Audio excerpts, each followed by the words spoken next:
Coming off another winning day, a 15-7 run, and we got a small slate today. Let's talk some baseball.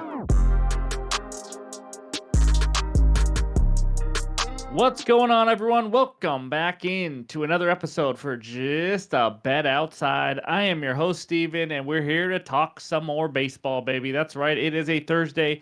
We had a 3-2 day, and they had one of the worst beats that I will probably have all season long. We'll talk about that. Should definitely have been 4-1, but you know what? It is what it is. It's gambling. That's what happens. So 3-2 day, which means we're on a nice 15-7 run in the last 22. We will take it. More on those bets later, but I do have to make a correction. I already apologized to Dad Girls or Girl Dad Sports. That's our fault. We missed one of the home runs because it was game 2 of the doubleheader, but I checked it only game 1.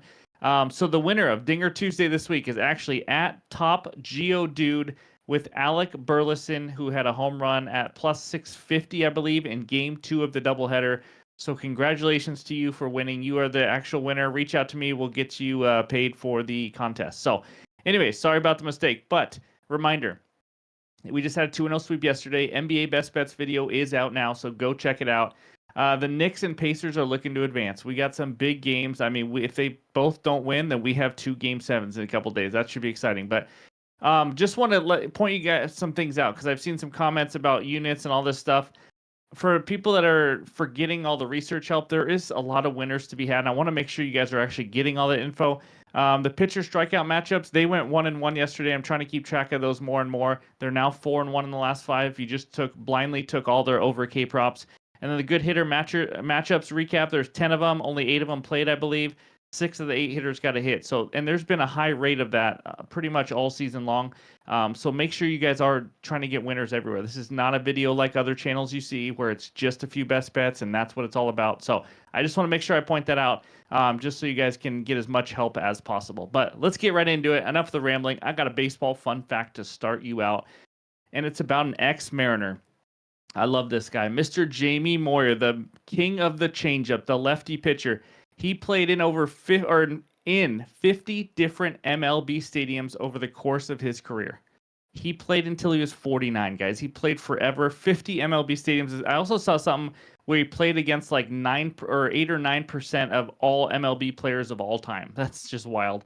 But also, a little bonus stat. He is also the oldest baseball player to ever record an RBI.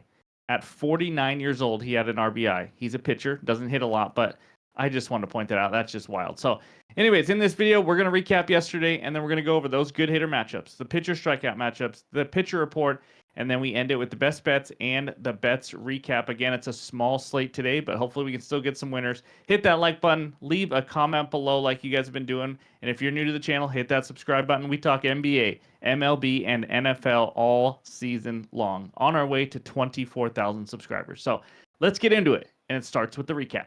All right, here is the recap. A 3-2 winning day. Could have been 4-1. We got hooked twice. It could have been a 5-0 sweep, but you know, that's every day. Coulda, woulda, shoulda. But Nerfy, Cubs, Mets, that was a nice one. Top of the first batter of the game, gets jammed and still pulls a double down the line. I thought, you got to be kidding me. They get out of the jam, and then the bottom of the first was easy 1-2-3. Jose Altuve, Bobby Witt, we are heating up again with those hitter parlays. That they got the job done. And then Yamamoto over 15.5 outs. I don't know how many he went. I'm going to guess at least 6 because he had a low pitch count when he got his 16th out. So if he only got 16.5 outs recorded, I'm assuming he got over that. I have not checked. But that was a nice winner. And then this one, Phillies first 5 money line. They were ahead 2-1 in the 5th. We got maybe a little lucky there because I know they had a guy on 3rd, I believe, in the 5th, and he got out of the jam. The Astros team total over 2.5 is the beat I was talking about. You probably weren't watching it because there's NBA playoffs on, but my goodness, guys. They had 2 runs in the 8th inning. A guy on 3rd. They hit a bullet right out the right fielder, and that was when they had 1 out with a guy on 3rd. All they needed is a sac fly. They couldn't get it done. 9th inning, Yordan Alvarez with a guy in scoring position again. Hits an absolute rope just over the right fielder's head. Well, just behind the right fielder, but it was right at him again. We go to extras, okay? Then we have a guy on 2nd. No outs. They're down 3-2 now with a guy on 2nd. And they hit a ball with 1 out that was in the gap. Wasn't hit super hard, but it was in the gap. A guy comes over, flying Superman, and gets a diving catch. Some of you guys may have seen it. He got a diving catch. The runner just took off, doubled him off at 2nd. Game over. If he does not come up with that catch, it's a win. But that's baseball. And I'm smiling because as a fan, it was a great play, great ending, great game. It was fun to watch, honestly. So I'm not sitting here just complaining, but just the betting wise, that was a bummer that we lost. So, and then Joe Musgrove, there was a hit or two that were very close to being hits, could not get it done. He gave up 4 hits because the Cincinnati Reds offense is just struggling. They just flat out are struggling. They're not that as good this year. So, anyways, with all that rambling, and I'm sorry I talked so much in the recap, but again, we do time codes if you really have to fast forward. But I just like to talk about what we went over yesterday. 3-2 day.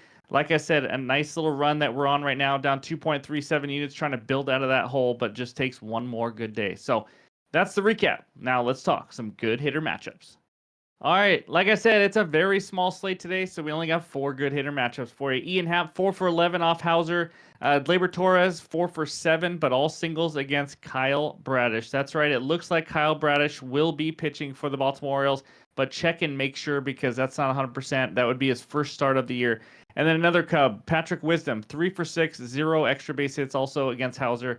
And then Matt Chapman, 4 for 6, 3 extra base hits and a bomb versus Winkowski. I don't know if that's how you pronounce it exactly. But anyways, those are the 4 best hitter matchups for May 2nd. And now let's talk some arms.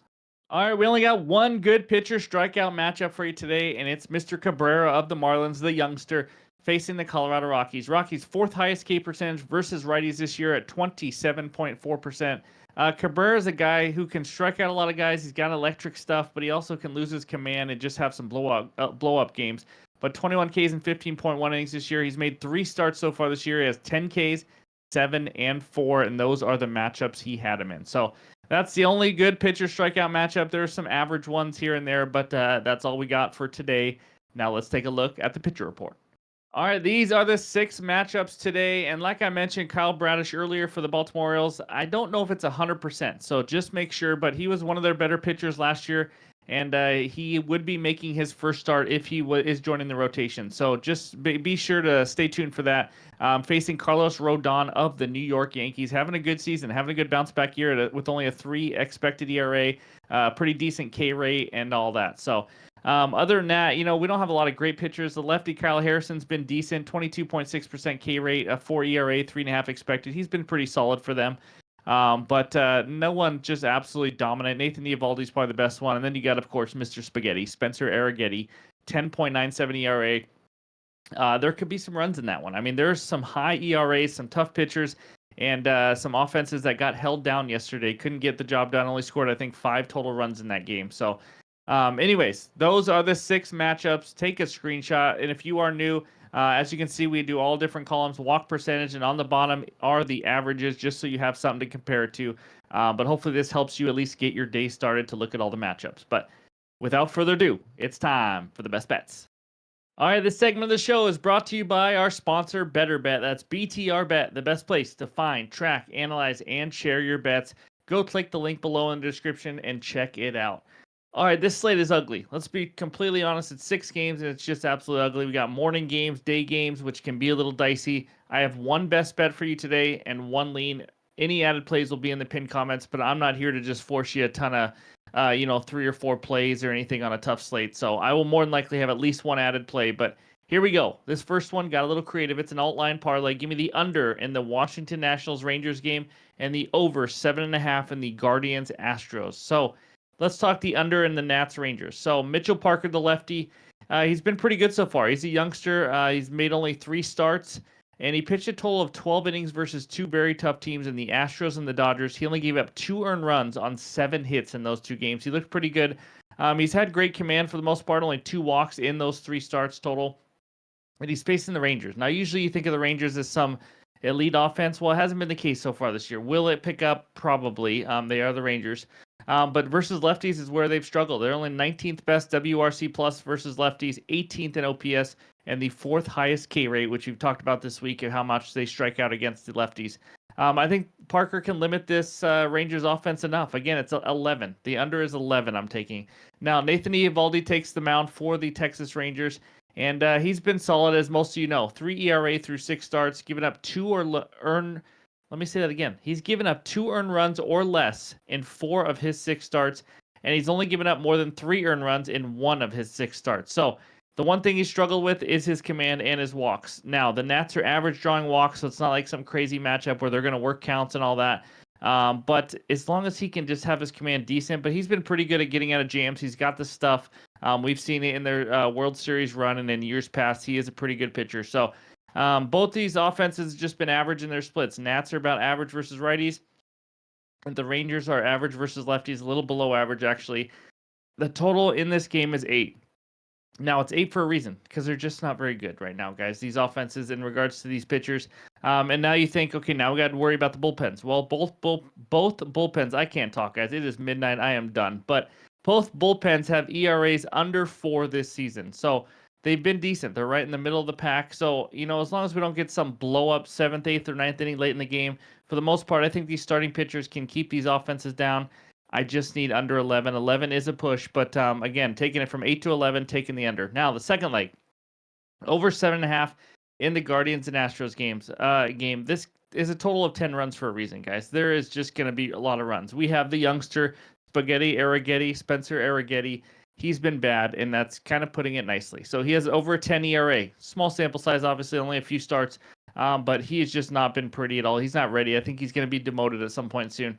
Logan Allen, the lefty, for the Guardians. He has not been much better. 33 hits allowed in 31.1 innings and only 26 Ks. Now, he's given up between 3 and 5 earned runs in every start but one this year. And now he's facing the Astros, who absolutely crushed lefties.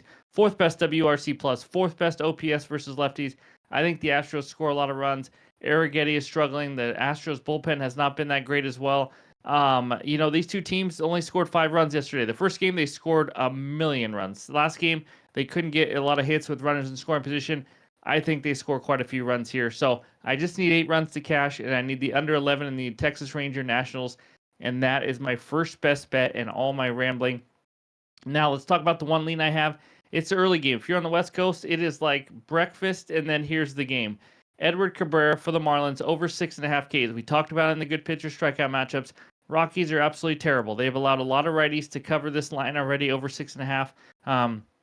As long as Cabrera has his command, that's what it's all about. He can be electric and look like one of the better pitchers in the majors, or he can kind of get hit around when he's throwing balls right down the middle or walking guys and things like that. But he did strike out 10 against the Giants, like we talked about, 7 against the Cubs, and now he's facing the Rockies team that is a much higher strikeout team than both of those teams. So I think he could get to 7+ as long as he has his stuff and can go decently deep in the game. So that's my only lean. Again, I'm going to have, whether it's leans or bets or something, I'm going to have it in the pinned comments. I don't want to force too much the night before, but that's what we got for all the research help, the bet, and the lean for today. Let's check out the recap.